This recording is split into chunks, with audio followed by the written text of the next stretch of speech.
Сколько денег потеряли жители нашей республики в этом году из-за мошенников? За 11 месяцев текущего года по республике зарегистрировано более 15 тысяч преступлений, связанных с хищением со счетов граждан.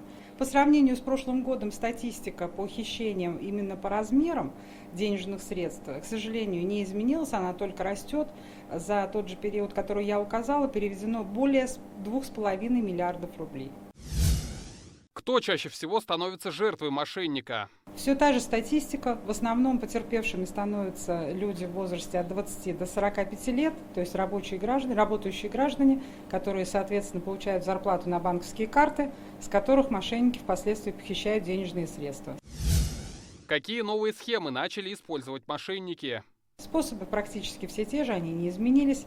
Это звонки под предлогом несанкционированного снятия денежных средств, то есть якобы защиты от имени сотрудников правоохранительных органов и банков. Также, к сожалению, не спадает волна мошенничеств, совершаемых в отношении граждан престарелого возраста, когда им сообщают о том, что их родственники якобы попали в беду.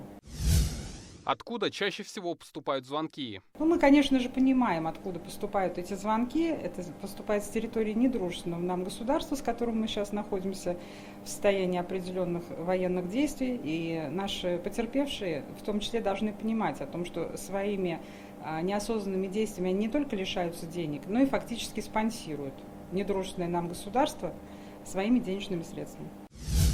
Какова раскрываемость таких преступлений? Раскрыть такие преступления возможно. Например, если брать категорию, где у нас потерпевшими являются престарелые жители, о которых я сейчас говорила, то таких раскрывается 95%.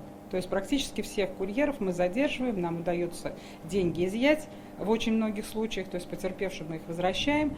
Если говорить по несанкционированным списаниям и остальным видам мошенничеств, то есть мы сейчас говорим не о проценте раскрытия, а о количестве расследованных преступлений. В данной ситуации мы занимаем 4-е место в России, поэтому есть чем похвалиться Республике Татарстан.